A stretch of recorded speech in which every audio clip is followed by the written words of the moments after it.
Hello, this is Emily German, And my name is Helena Janat. and this is Middle Class to Wealthy. And today we're talking about a different perspective.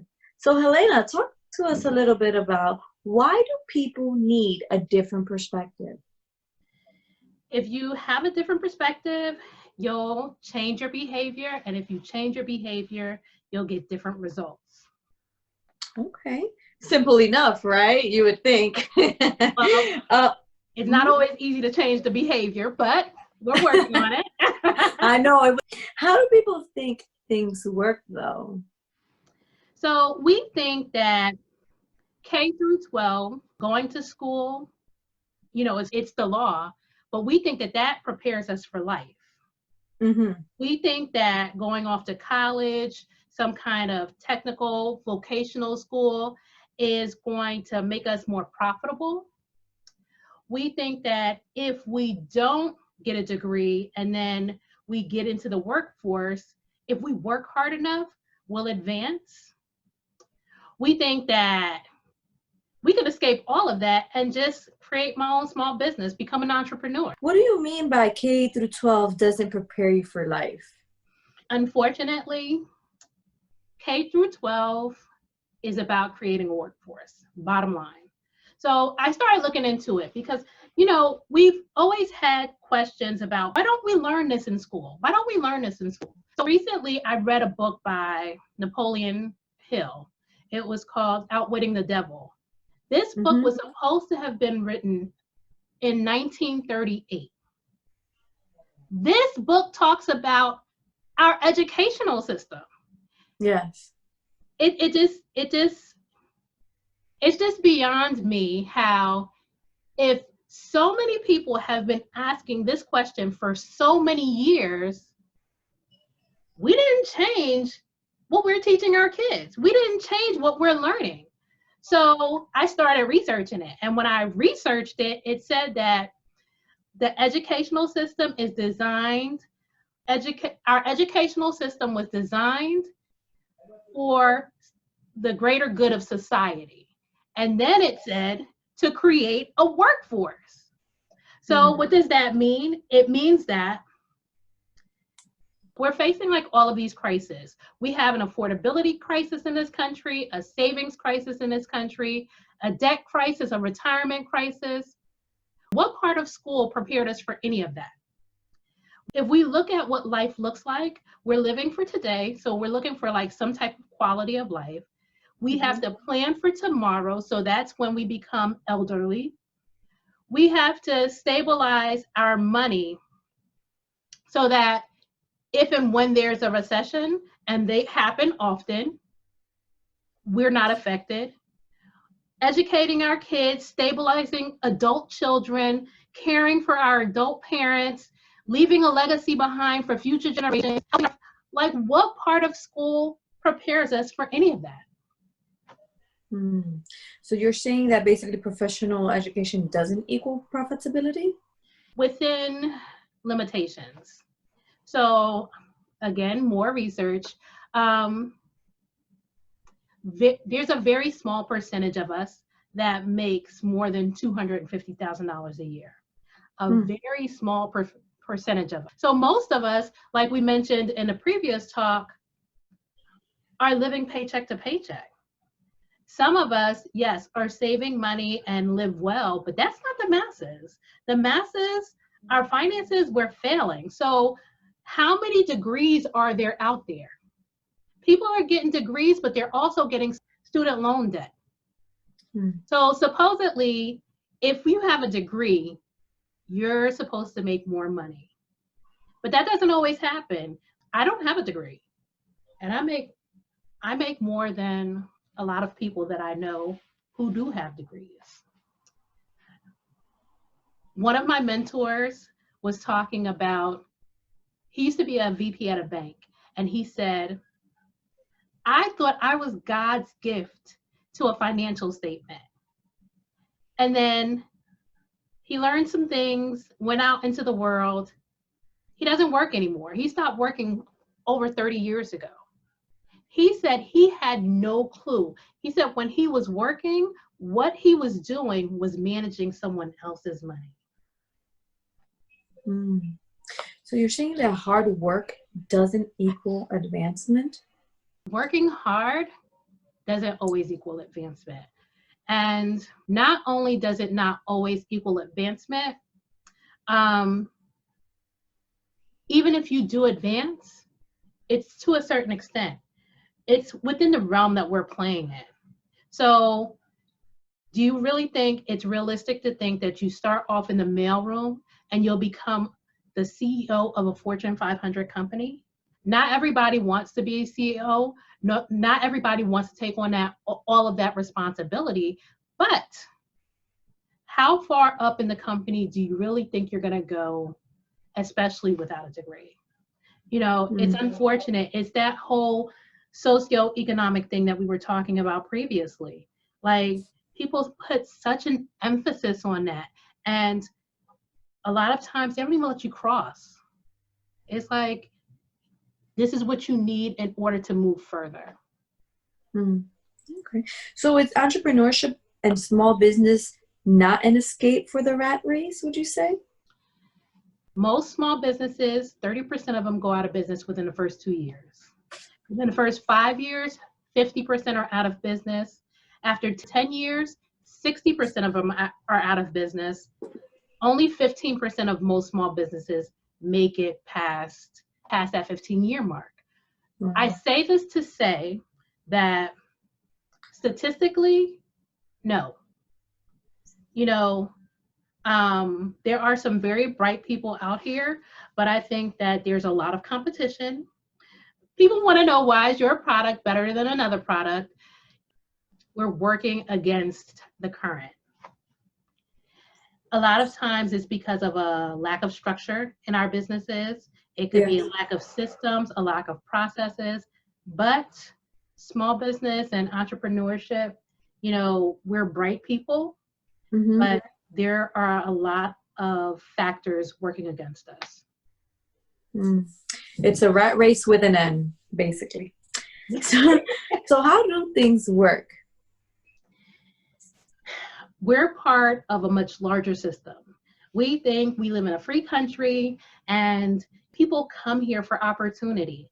And yes, we do live in a place where there's opportunity, but again, so many different factors working against us.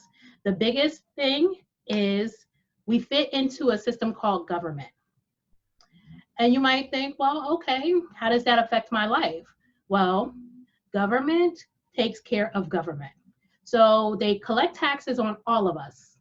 In every move we make, they're collecting a tax.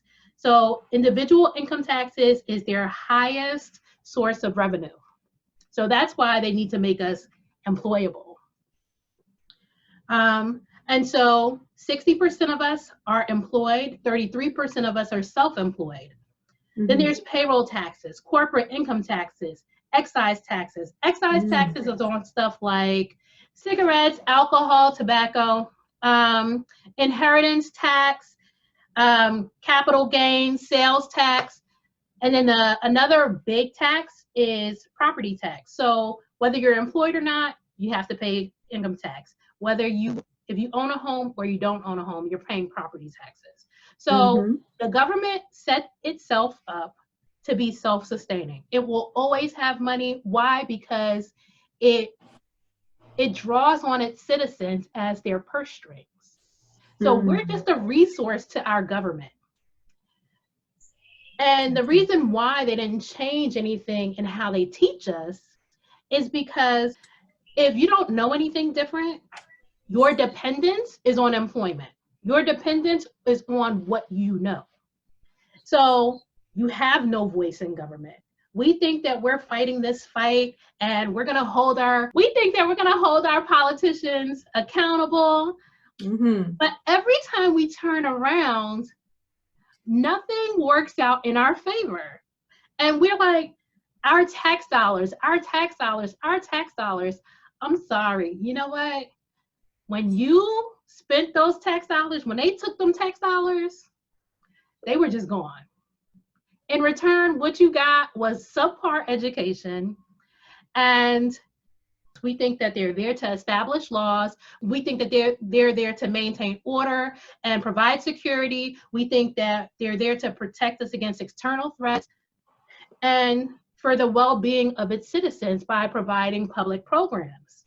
But they're constantly cutting anything that's socially acceptable that is going to help us move forward. So, so no, you know, government works exactly as it's designed to work. The school systems work exactly as they are designed to work. And, you know, I hate to say it, but it's a form of oppression. We think that, oh, you know what? I have a good job. And, you know, I'm free from all of that stuff. But I'm sorry, if you lose your job for any reason, or you're unable to show up to work and your money turns off, you are affected. So we need a plan B. So, do you really believe government is using its citizens? I do. I do. There's no evidence to prove otherwise. Like, social programs are being cut left and right. So there used to be social programs for people who had mental health issues. And now everybody is kind of lumped in together. I was just watching this video. Trevor Noah had this panel on, and they were talking about how, so he says, I thought that years ago, the Black leaders were looking for more police. So this one girl answered the question so perfectly. She said, yes, we did ask for more police, but that's not all we asked for. We asked for resources. We asked for better education. We asked for better school systems, better playgrounds. And all we got were police. They didn't make us better. They didn't put anything in place to make us better. They put something in place to keep us in line. You get what I mean? And so how does that help move us forward? Especially if somebody wrote a book in 1938 talking about our school systems are not helping us move forward. They're working against us. They keep us fearful. So we talk a lot about people living in fear, right? So we don't think that we have what it takes. That's why middle class is so dependent on all of the experts, always looking to be led, because we have a fear of stepping out on our own because what we know is not sufficient. There's no critical thinking skills in school. Everything about our education is memorization. And then you go off and you live a life and you forgot most of the stuff you learned because it doesn't apply to real life. Yeah, so very true. They are not preparing us to live a life. They're not preparing us for the responsibilities that come with life. We know we're going to grow old, right? If you look at your parents, when they become dependent and they need your help, can you just leave your job and go take care of your mom? So when the time came for me to do it, I had to choose. I called my mortgage company and I said, look, my mom is ill. She can't be home alone. I've been making extra payments on my mortgage. Is there any way we can reallocate all of the extra payments I made so I can go back to work? And they said no. So I had to figure out what I was going to do, since I was the sole breadwinner in my household, to be able to take care of my mom when she needed me. She was on her deathbed. Now, thank goodness I had a great manager. He says to me, Helena, don't worry about it. He says, log on, don't worry about it. That was the end of the conversation. Unfortunately, my mom passed away that evening. But life comes with a lot of responsibilities, and employment is only going to cover so much of that responsibility. Like, this is not stuff that only happens to a few people. This is the masses. Like, people get sick all the time. Cancer is rampant. You know, We have homeless people living in the street. Why aren't we learning solutions to fix these problems? Mm-hmm. Why aren't we learning solutions to avoid these problems? Yes. So no, so I'm sorry. So yes, I do think that the government is using its citizens. I don't think that they're there to support us. I think that we are on our own, and if we don't come up with a solution, there is no solution. Okay, so what can we do? I have to go back to creating our own. I think that let government be a job over there, because there is no way around them creating law, them collecting taxes. There's no way around it. But we cannot stay waiting around for an answer. Everyday life is ticking past us. So, what do we want in our lives? We need to come together collectively as a community. What do we want? What do we want our neighborhoods to look like? What do we want our money to look like? What do we want our futures to look like? What are the problems that come with life in general? How do we prepare for those things? I think that we have to stop waiting for permission, waiting to be led, and we need to stand up, fight for ourselves, come up with plans, and execute. Great, great answer. Let's transition to the uninhibited life. Yes. So, life has no limitations. None. So we live in a day and time where technology is our friend. We live in a day and time we can research anything, we can go anywhere, we can talk to anyone. We are very smart people. The limitations come from a lack of knowing, right? So if you look at what our education has provided, it hasn't provided enough. And it has certainly played a part in our confidence levels. So we shrink. We think that we are not enough. We think that when we get good information and we know our information, we think someone else knows better. And we're scared to speak up. This life is an abundant life. Nothing is holding us back but this right here. That's it. Technology has changed the game. So we used to live in a society where the only place you can go make your money is at an office building. You may create a small business in the community to provide stuff for people, but you were limited to your local area. Those were going to be your customers. We used to be limited to shopping in a brick and mortar store, the mall, shopping centers. The internet has changed all of that.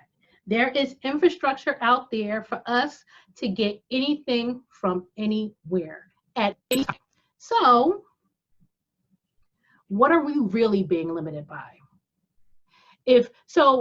Henry Ford made a point a long time ago. He was running this huge company, and the haters took him to court and said that he was not smart enough to run a company of that magnitude. So they had him on the stand. They were asking him all of these questions. And he stopped them and he said, you know what?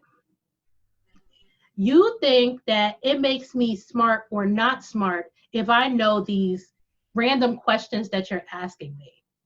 He says, I'm telling you, what makes me smart is that anytime I need an answer, I can press a button and someone can bring me the answer.